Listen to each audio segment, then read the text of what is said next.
Thank you, Mr. Chairman. I'm going to be brief.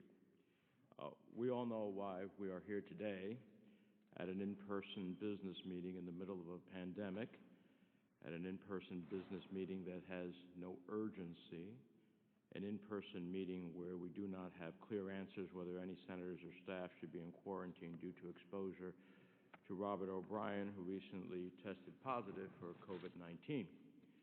We're here because Secretary Pompeo pressured to move certain nominees over our objections that go to the core of whether we are a co-equal branch of government or simply a doormat for the Secretary and the President. I don't plan to repeat the objections that I expressed at last week's hearings, though I want to ask unanimous consent to include my statements from those hearings in the record for this business meeting. Mr. Chairman. They'll be included.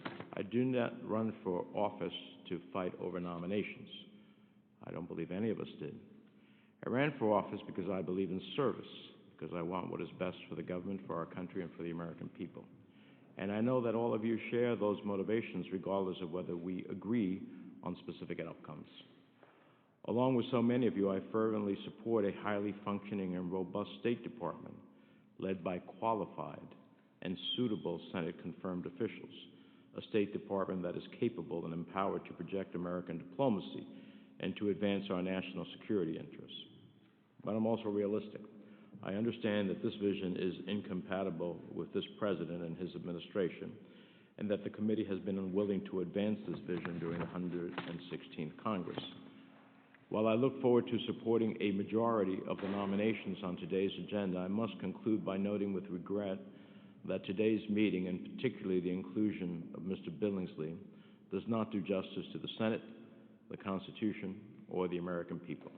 And it sets another precedent for the running of this committee without regard to comity or the views of the minority.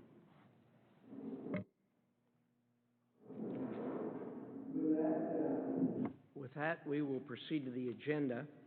The first one I'm going to call up is the nomination of C.J. Mahoney to be legal advisor of the State Department. Is there a motion to favorably report Mr. Mahoney's nomination? Senator Portman has moved. Senator Paul has seconded. Is there debate? Mr. Chairman. Senator Menendez. Mr. Chairman, I have a great respect for the office of the legal advisor, and I'm also impressed by Mr. Mahoney's legal resume. And while he doesn't seem to have the experience in areas central to his portfolio at State, I suspect that if confirmed, he'll be a quick study. Unfortunately, there have been real problems with the Office of Legal Advisor. The administration has refused to provide responses on issues and controversies where there is no legal or policy basis to block Congress from those responses or documents.